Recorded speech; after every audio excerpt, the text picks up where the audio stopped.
puis après, là, on va. Puis même l'odeur, en fait, il faut qu'elle prenne encore un petit peu. Mais la couleur est magnifique en fait. C'est sympa. Ouais. Elle n'a pas encore assez intense. Ça va bien donner, là. Alors, vous allez venir Oui, me elle voir. arrive. D'accord. Merci. Non, c'est mon temps. Ah, Nous, on a mis des petites cartes, donc ça, c'est et ça c'est bien. Alors, carte. Ici. c'est comment votre prénom? Vincent. Vincent. Alors, Vincent, druide, va nous parler de, ça nous a intrigué, la beau tatouage Oui, sur mais la on passe. main, et on demandait ce que voulait dire Awen. Je ne sais même pas si je le prononce bien, Ah ouais. mais voilà, je lui ai donné une explication qui est très intéressante, un peu longue, mais par contre, ça nous intéressait beaucoup parce qu'il nous a parlé par rapport à sa main. Oui, alors Oui. qu'on voit bien. Voilà, Voilà. voilà, Ok. d'accord. Voilà, très bien. Oui, donc ça, c'est justement l'interprétation physique du symbole. C'est un symbole, en fait, qui veut dire énormément de choses. Comme je dis toujours, beaucoup de confrères ont écrit beaucoup de bouquins et tous réunis ne suffiraient pas à englober tout ce qu'il représente. Maintenant, vulgairement, on va l'appeler en français le souffle de vie. C'est joli. Hein. Donc c'est ce qu'en Chine on pourrait appeler le chi aussi, Oui. par exemple. C'est un enseignement. C'est pour ça d'ailleurs qu'il se dessine aussi avec principalement ces trois traits, puisque c'est un symbole qui va nous enseigner le fait d'être toujours au milieu des choses, Oui. de jamais aller toucher les polarités, mais de toujours faire le juste milieu de tout ce qui existe, Ouais. toujours centré, voilà, exactement.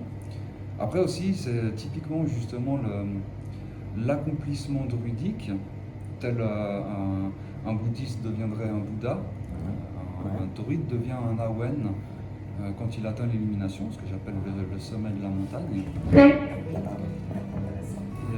Et voilà, donc c'est simplement justement quand le druide atteint l'illumination, on l'appelle l'Awen, puisqu'on dit justement qu'il a le souffle de vie qui coule en perpétuelle Et circulation.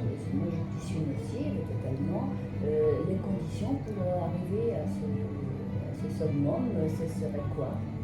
Ah bah c'est le travail d'une vie, ça c'est au même titre justement pour reprendre le même exemple qu'un bouddhiste devient un Bouddha, c'est qu'effectivement c'est un travail sur soi-même, c'est la perpétuelle évolution de l'âme et de l'être, savoir justement pourquoi nous sommes incarnés dans ce cycle de vie, qu'est-ce que nous voulons faire là, quel est l'enseignement Voilà. qu'on a à en C'est retirer. juste la partie que je voulais ramener juste 30 secondes parce qu'on vient de faire un jeu et justement qui nous parlait de l'ermite. L'ermite, c'est justement Voilà, ça peut être c'est le exactement- personnage ça peut être la qui représentation de qui celui comprend toute une voilà. vie, un tas de choses, qui a Voilà, oui. appris tellement de choses, tellement vécu tellement de choses. Et après, donc, il est au sommet pour expliquer comme ce sera un prêtre, comme C'est ce ça, serait donc un Bouddha. Voilà, exactement, oui. Oui, c'est ça, c'est le travail principalement du druide, hormis ce qu'il peut proposer à son entourage, à son environnement. L'accomplissement personnel, c'est justement toujours ce qu'on appelle la recherche de la lumière et de la vérité.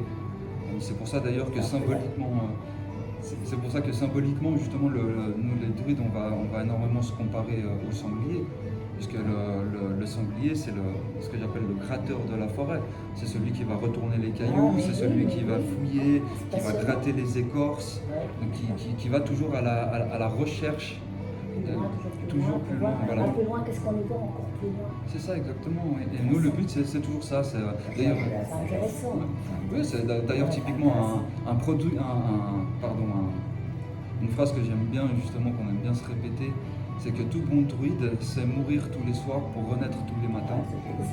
C'est justement un enseignement qui nous invite à, voilà, qui nous invite justement à toujours remettre en question nos vérités, de jamais rien prendre pour acquis et de toujours continuer les Aller recherches. toujours plus loin, voir toujours plus loin, rien n'est acquis. Ouais, c'est ça. C'est vraiment intéressant. Oui, c'est d'ailleurs aussi justement un grand animal qu'on va retrouver justement dans le bestiaire druidique, c'est le saumon, l'animal justement très consacré à la sagesse, puisque justement en fait c'est celui qui remonte à la source et c'est justement un enseignement qu'on essaie de suivre au quotidien. Alors là, vous voyez, Ça nous interpelle, hein, Et alors, on ça- se passionne là. Une question bête, parce que Oui. je connais deux, trois choses, mais c'est vrai que ça, je connais pas bien, même si j'adore les plantes et tout ça. Est-ce que vous allez chercher donc vous-même en forêt des... comme on peut le voir dans, je sais pas, des mix. Est-ce que vous vous retrouvez avec des groupes? Comment ça se Oui, bien passe? sûr. Oui, alors, Et vous faites vos prières de plantes ou de... Complètement, Oui, ah, bah ça, oui, c'est complètement. génial. Ouais. D'ailleurs, même en général, pas tout, on n'est pas obligé de le faire, mais en général, on aime bien justement même consacrer un petit bout, symboliquement bien sûr, Oui. consacrer un petit bout de terre à la création justement de ce qu'on appelle notre bosquet ou notre clairière. Ouais. Et le but, c'est justement c'est un peu c'est complètement même notre temple en fait. Le temple du D'accord. rite, c'est les forêts, c'est ce qu'on va en faire, ce qu'on va projeter dedans. Et donc on a toujours un petit coin où on sait que là on va être tranquille, on va pouvoir aller méditer, on va pouvoir aller prier. Et dans cette région-là, justement, on va apprendre toutes les plantes qui vont pousser, tous les esprits qui y vivent, tous les animaux également. Et ça va devenir un peu notre foyer spirituel. Et par ce fait-là, effectivement, nous on est très adeptes de la cueillette sauvage. On a même tout un enseignement pour apprendre justement à couper une plante de façon à ce qu'elle repousse mieux après. Voilà, c'est ça exactement, savoir même justement que telle ou telle plante ont besoin d'un acier argenté, et certaines se récoltent qu'avec une serpe d'or. Donc on a vraiment justement tout un enseignement On va sur... les connaître, donc, C'est pour les complètement ça. respecter, apparemment, C'est ça, ouais. Ah oui, complètement. On va même parler justement de l'enseignement spagyrique, ce qu'on appelle la chimie verte.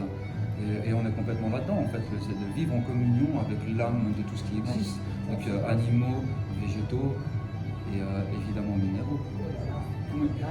Voilà, et puis après, Là, il faut vraiment mettre la lumière sur tout. Ça doit être, si tout le monde est bien plongé dans toutes ces matières, ça doit être beau s'il y a le respect des échanges. Ah ben, tout ça. voilà, Ça fait vraiment partie de la vie. Hein. Enfin, je veux dire, c'est ça qui est joli, parce qu'en plus, c'est vrai Ça fait partie qu'actuellement, on de la est vie, mais beaucoup on plus s'en rend pas déconnecté toujours de la compte, terre. on le sait, mais bon.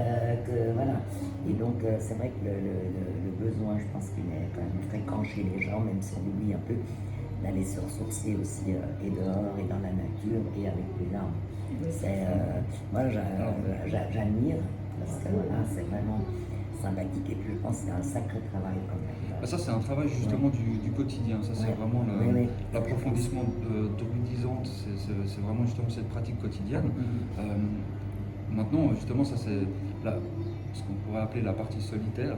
Et maintenant, évidemment, on a justement aussi des regroupements, ce qu'on appelle des clans, des bosquets ou des clairières. Et là, le but, là justement, là c'est plus la partie spirituelle, où effectivement, là, ça va être justement les fêtes de célébration.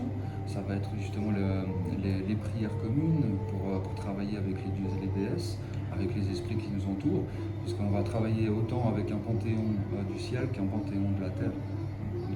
Après, de nouveau, ça part. Je suis passionnée. Disons que ça fait partie de ma tradition, Voilà. puisque évidemment, en fait, des traditions druidiques, il en existe des. Voilà, c'est ça. Il y a autant de druides qui suivent un panthéon que de druides qui sont animistes, par exemple. D'accord. Donc, du coup, voilà, effectivement, moi, c'est vrai que je vais pouvoir parler surtout en fait de ma tradition druidique, ma tradition. On se comprend, celle que j'emprunte, pas celle que j'ai créée, évidemment. Mais plein d'autres versions du druidisme existent. Et d'un côté, c'est ça qui est beau aussi, puisque finalement, on est énormément, certes très dispersés, mais à chaque fois, on arrive justement à pouvoir discuter. En tout cas, merci beaucoup.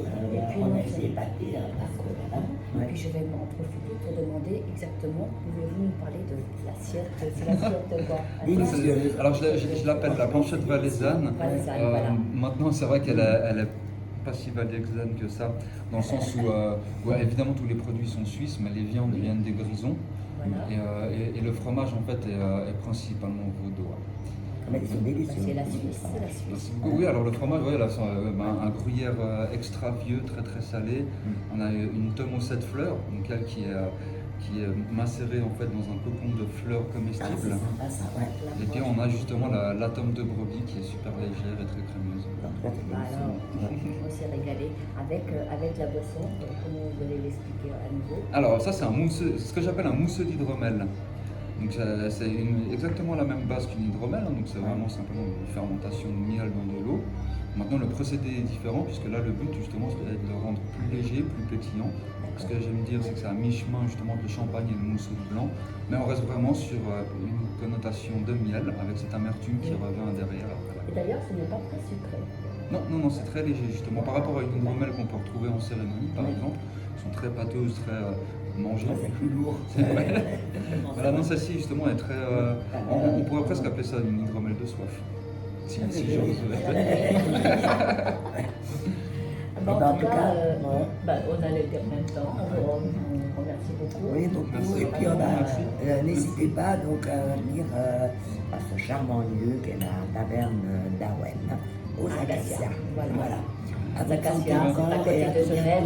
Nous sommes bien en Suisse actuellement. Alors encore à votre santé. Merci à vous. Au revoir.